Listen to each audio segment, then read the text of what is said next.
The Curse of La Llorona. Maria Lopez and her young son, Santiago, arrived at the creaking, weathered house by the Xochimilco canals, a relic from her childhood. The air inside was thick with dust and memories, the kind that settled in the corners and never quite left. As they unpacked, Santiago discovered an old, worn doll, one that Maria's grandmother had always kept locked away. Holding it, Maria couldn't shake the unsettling stories her grandmother used to tell, tales of La Llorona, the weeping woman who wandered the canals at night, searching endlessly for her lost children. The house seemed to sigh, as if acknowledging her unease. That night, long after Santiago had drifted off to sleep, Maria lay in bed, her mind restless. From the distance, she heard a faint cry, so soft it could have been mistaken for the wind. But as the minutes passed, the sound grew louder, more sorrowful, filled with a haunting despair. Maria tried to ignore it, telling herself it was just the canals playing tricks on her. Suddenly, a thud echoed through the room. The old doll had fallen from its shelf, landing with an eerie finality. Maria's heart raced as she bent down to pick it up, her fingers trembling. Just then, she caught sight of something outside the window. A shadow moved in the garden, slow and deliberate. It was the shape of a woman, her figure draped in a white, tattered veil that fluttered in the breeze. The woman's form seemed to tremble, as if barely holding itself together. A chill ran down Maria's spine as the shadow inched closer, the cries now echoing from just beyond the glass. Panicking, Maria rushed to Santiago's room, gathering him into her arms. She held him tightly, her body trembling with fear, trying to shield him from whatever horror lurked just outside. The cries, now unmistakably real, filled the house, as if the very walls wept with the sorrow of the woman outside. The following day, Maria noticed a change in Santiago. His usually bright eyes seemed distant, clouded by a shadow of something she couldn't quite place. When she asked him what was wrong, Santiago spoke of a woman who visited him in his dreams, her voice soft and sad as she called his name. Maria's blood ran cold as he described the woman in the white veil, her voice eerily similar to the cries she had heard the night before. That night, Maria woke with a start to find Santiago's bed empty. Panic surged through her as she rushed through the house, only to find him slowly walking towards the front door, his eyes half closed, drawn by the same mournful cries that had haunted her. She grabbed him just before he reached the door, shaking him awake. Santiago blinked, confused, as if he had no memory of leaving his bed. The next evening, as Maria frantically tried to lock every door and window, she noticed something that froze her in place. Wet footprints leading from Santiago's room to the front door. They were small, as if made by a child, but they were fresh, and they shouldn't have been there. The cries intensified, reverberating through the walls, as if La Llorona was no longer outside but inside, searching the rooms, hunting for her lost children, hunting for Santiago. Desperate, Maria turned to the old doll, the one her grandmother had always kept hidden. She clutched it, praying it might offer some protection. But as she did, the doll's eyes seemed to flicker to life. From its tiny, stitched mouth came a whisper, soft but unmistakable. The same sorrowful cries, now emanating from the doll itself. The house seemed to close in on her, the cries surrounding her, leaving Maria trembling with fear as the horror of La Llorona drew ever closer. In the dead of night, Maria awoke to an empty bed and a cold, suffocating dread. Santiago was gone. The house echoed with the mournful wails of La Llorona. Now so close they seemed to reverberate through her very bones. Heart pounding, Maria raced to the canal. Her worst fears realized when she saw Santiago standing at the water's edge, his eyes vacant, drawn to the ghostly figure that emerged from the mist.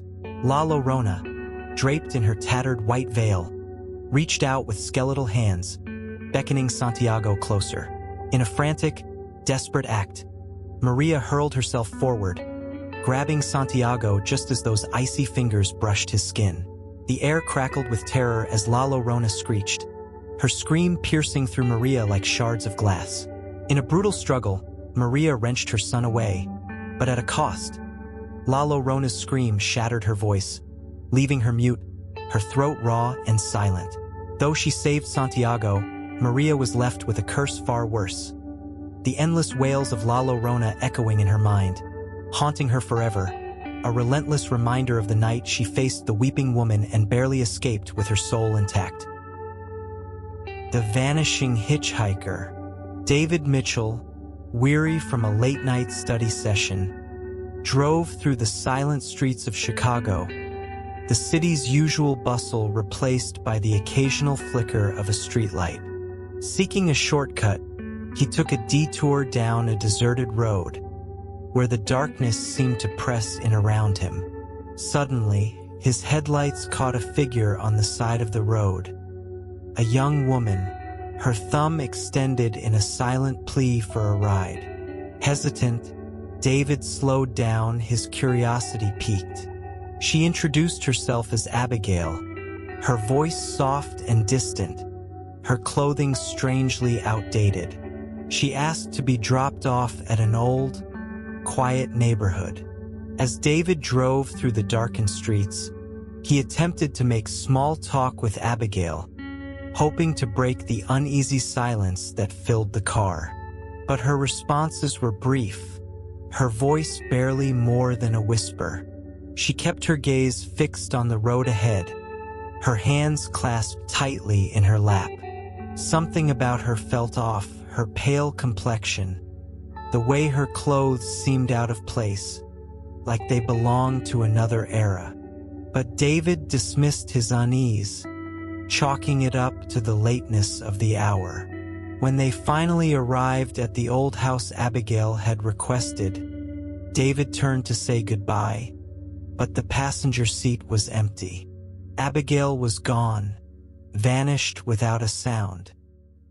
His heart raced as he scanned the car, his eyes catching on an old photograph lying where she had been sitting. The photo showed Abigail standing in front of the same house they had just reached, but the image was faded, worn with time, as if it had been taken years ago. Confused and shaken, David drove away, his mind struggling to grasp the eerie encounter he couldn't explain. The next day, David couldn't shake the unsettling encounter from his mind. Determined to find answers, he returned to the old house, the photograph clenched in his hand. As he approached, he noticed the house looked far different in the daylight, worn and neglected, with overgrown weeds and peeling paint. It was a shadow of the home captured in the faded photograph. David knocked on the door, his heart pounding. An elderly woman eventually answered, her eyes weary and distant. He showed her the photograph, recounting the eerie ride he'd given to Abigail the night before. As the woman looked at the picture, her eyes filled with tears. She explained that Abigail had been her daughter, taken from her in a tragic car accident on that same deserted road years ago. Abigail's spirit, unable to find peace, had been haunting that stretch of road, reliving her final moments, always trying to return home. The woman's sorrow hung in the air, mingling with David's growing dread. Moved by the woman's grief, David gently asked if he could leave the photograph with her. She nodded, her eyes filled with gratitude and tears. As he handed over the photo, the atmosphere in the room seemed to lighten, as if a heavy burden had been lifted. That night, when David drove down the same road where he had met Abigail, the oppressive unease was gone. The road was quiet, peaceful. Abigail's spirit no longer lingered. A quiet sense of closure settled over David, knowing he had helped bring comfort to a lost soul and a grieving mother, allowing Abigail to finally rest in peace. The Black-Eyed Children. Kayla Thomas, a freelance journalist in her late 20s, sat hunched over her laptop in her small London flat, the soft glow of the screen casting shadows in the dimly lit room. Outside, the rain poured relentlessly, drumming against the windows as the night stretched on. The streets were eerily quiet, the usual hum of the city muffled by the storm. Lost in her work, Kayla almost didn't notice the soft, persistent knock at her door. It was strange given the late hour. She hesitated, then reluctantly rose to answer. When she opened the door, she found two children, a boy and a girl, standing in the dim light of the hallway, soaked from the rain. They looked up at her with expressionless faces, their voices oddly monotone as they asked to use her phone. Something about the children felt profoundly unsettling. Their skin was pale, almost translucent, and their eyes, those eyes were solid black, empty voids that seemed to absorb the light. A chill ran down Kayla's spine. Despite her unease, she hesitated, caught between a sense of duty and an overwhelming instinct to shut the door.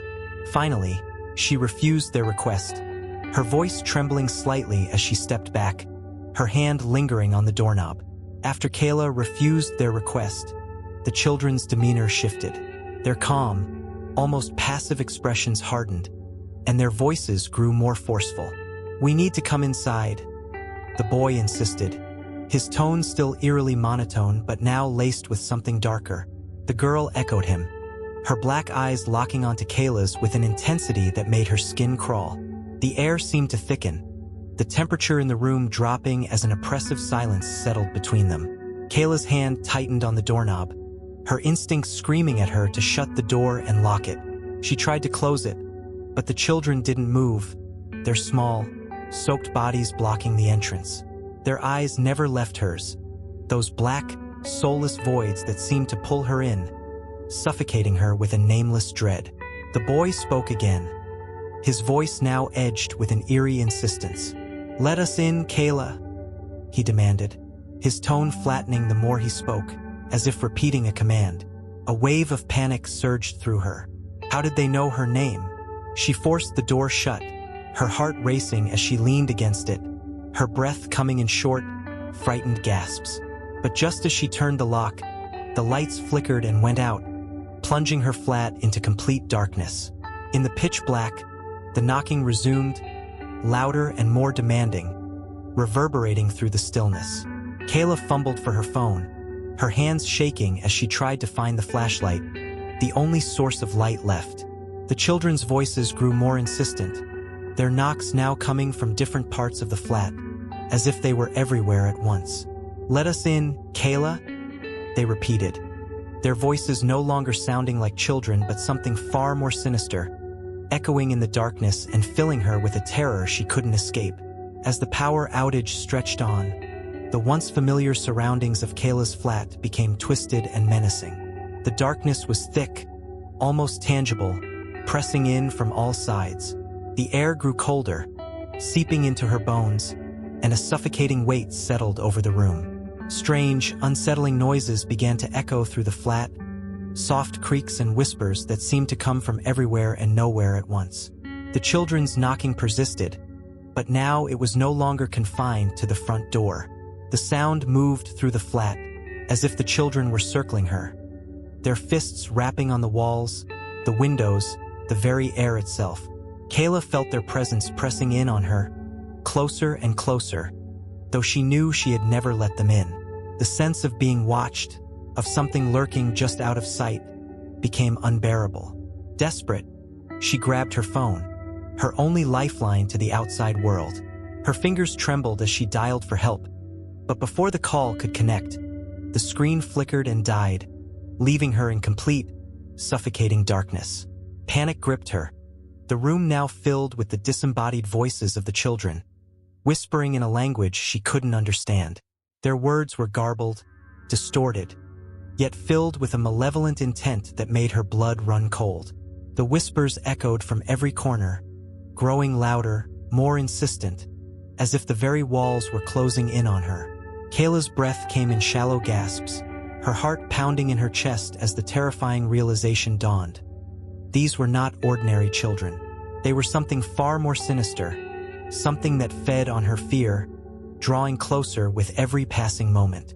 The cold, dark space around her seemed to pulse with their presence, a looming threat that she could neither see nor escape from. Paralyzed with fear, she could only wait, helpless as the horror closed in. By morning, Kayla's neighbor noticed her door slightly ajar and, worried by the silence, cautiously stepped inside. The scene that greeted them was chilling. Kayla sat motionless in her chair, her eyes wide open and completely black, as though the darkness had seeped into her very soul. Her face was locked in an expression of sheer terror, her mouth slightly parted as if frozen mid-scream, but no sound came out. She was unresponsive, catatonic, trapped in some unimaginable horror. The children were gone, leaving no trace of their presence, but the air in the flat was still thick with an unnatural cold, as though their malevolence had seeped into the walls. The neighbor quickly called for help, and when the medics arrived, they whispered among themselves, exchanging fearful glances. They had seen this before. Other cases in the city where people were found with pitch-black eyes, their minds shattered after encounters with mysterious, black-eyed children. As they carried Kayla out, her fate was clear. She had become another victim, her mind forever lost to the darkness these enigmatic beings had brought to her doorstep. The children had taken more than just her peace of mind. They had claimed her soul, leaving behind an empty shell haunted by their malevolent presence. The Slit-Mouthed Woman. Akira Yamamoto, a high school student in Kyoto, walked home from school one late afternoon, his mind drifting as he passed beneath the blooming cherry blossoms that lined the narrow streets. The sun was beginning to set, casting long golden shadows that stretched across the pavement. It was a peaceful, familiar route he took every day, but today something felt different. As Akira turned into a quiet, narrow alley, a shortcut he often used, he noticed a figure standing alone in the distance. The woman was dressed in a long coat, her face partially obscured by a surgical mask. She stood eerily still, her presence out of place in the otherwise empty alley. Akira hesitated, a sense of unease creeping up his spine, but he continued walking, trying to shake off the strange feeling. As he drew closer, the woman suddenly stepped forward, blocking his path. Her movements were deliberate, almost unnatural. Akira's heart skipped a beat as she fixed her gaze on him, her eyes cold and emotionless. In a calm, unsettling voice, she asked, "Am I beautiful?" The question hung in the air, sending a chill down Akira's spine. Something about her presence felt profoundly wrong, and the peaceful evening suddenly seemed charged with an ominous energy. Startled by the woman's sudden question, Akira felt his heart race. Her presence was unnerving, and something deep inside told him to be careful. He hesitated, his mind racing as he tried to read her expression through the mask. Finally, with a nervous edge to his voice, he answered, "Yes, you are." The woman's eyes seemed to glint with a strange satisfaction at his response.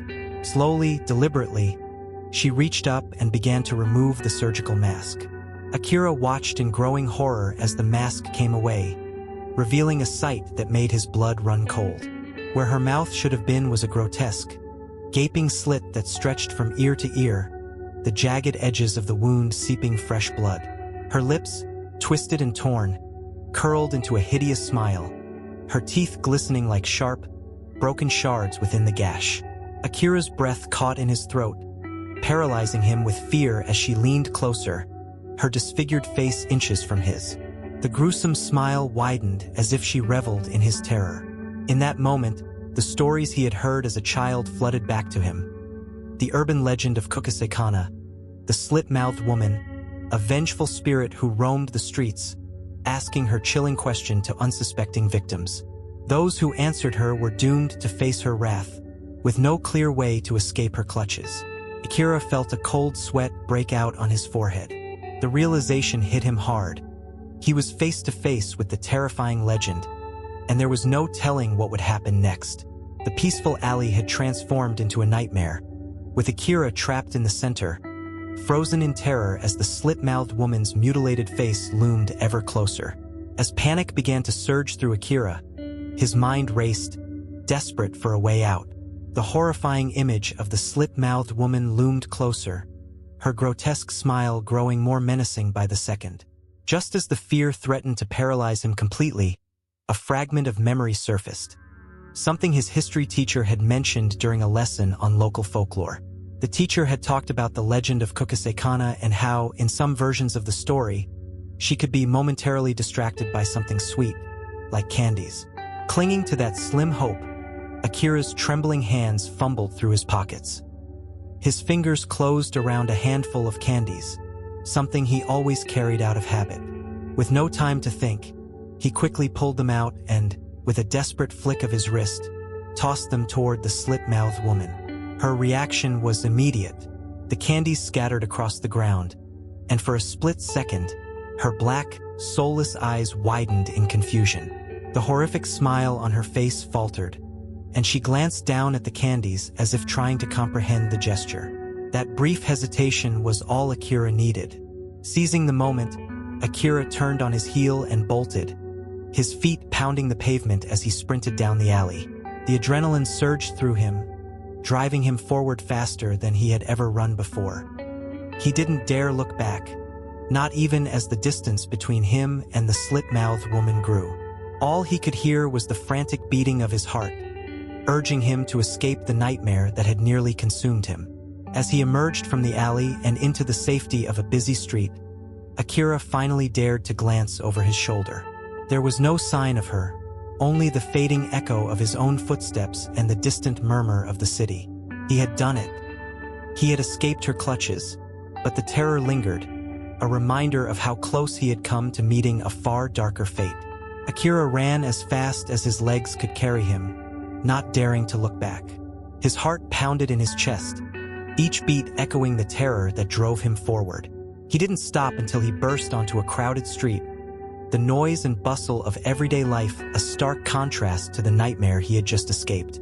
Gasping for breath, he glanced around frantically, searching for any sign of the slit-mouthed woman. But there was nothing, no trace of her twisted smile, no chilling presence lurking in the shadows.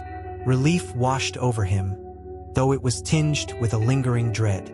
Akira couldn't shake how close he had come to a tragic fate, the encounter leaving him with a newfound respect for the power of the old legends he had once dismissed as mere stories. As he made his way home, still shaken but safe, he silently vowed to avoid dark alleys from now on, and to always carry a pocketful of candies, just in case the legend ever crossed his path again. The Wendigo. Jake Harris, a seasoned park ranger in his 40s, trudged through the dense, snow-covered forests of Alberta, Canada, with his daughter Mia by his side. The forest was vast and eerily quiet, the only sound being the crunch of snow beneath their boots. As they moved deeper into the woods, Jake suddenly stopped, his eyes narrowing at the ground. There, in the snow, were strange, unnaturally large tracks, prints that seemed almost human but far too large and misshapen. A chill ran down Jake's spine as he stared at them. The locals often whispered about the Wendigo, a malevolent spirit that haunted these woods, but Jake had always dismissed it as myth. Now, faced with the unsettling tracks, he felt his skepticism waver. As the day wore on, the once serene forest began to change. What had felt familiar now seemed oppressive, the towering trees casting long, dark shadows that stretched across the snow. Jake and Mia moved cautiously, the unsettling tracks still fresh in their minds. A sense of unease settled over them, growing with every step they took. Soon, they began to notice disturbing signs. Trees marked with deep, jagged scratches, too high and too sharp to be from any known animal. The faint stench of decay lingered in the cold air, sour and unnatural. As the sun dipped below the horizon, the temperature dropped sharply, and with it, the forest seemed to come alive with eerie, distant howls. The haunting sounds echoed through the trees, sending a shiver down Mia's spine. Jake's instincts, honed by years in the wild, screamed that something was wrong. His heart pounded as he realized they were not alone.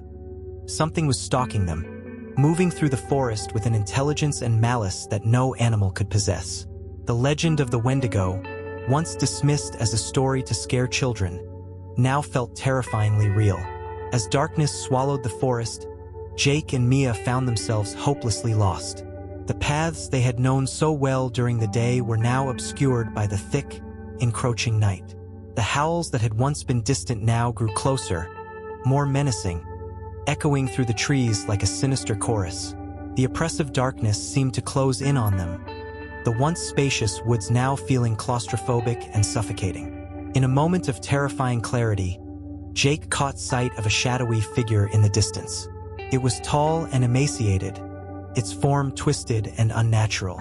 Glowing eyes pierced through the darkness, locking onto them with a predatory gaze. The Wendigo was real, and it was hunting them. Panic surged through Jake as he realized the creature was closing in, moving with a speed and agility that defied logic. They couldn't outrun it, not together. In a desperate act of protection, Jake pressed his knife into Mia's hand, his voice steady despite the terror in his heart. "Run, Mia. Don't look back." With that, he turned, shouting and waving to draw the Wendigo's attention away from her. He knew what he had to do, even if it meant sacrificing himself to save his daughter. Mia ran, her heart pounding in her chest as her father's desperate shouts and the Wendigo's bone-chilling roars echoed through the forest behind her. Fear pushed her forward, faster than she had ever run, her breath coming in ragged gasps. She didn't dare look back, even as the sounds of the struggle faded into the distance. Finally, she burst out of the tree-line, collapsing into the snow, her body trembling with exhaustion and terror. By morning, a rescue team found her, huddled and shaking, but Jake was nowhere to be found. The only traces of him were a broken radio and the trampled snow where he had made his final stand. The loss of her father weighed heavily on Mia, the knowledge that he had sacrificed himself to save her an unbearable burden. But as the days passed, a deeper fear took root. Mia knew the Wendigo wasn't just a legend, it was real, and it had her scent. The creature might be patient, but it never forgets. The thought haunted her, a lingering terror that one day, the Wendigo would return to finish what it started, and she would once again be its prey.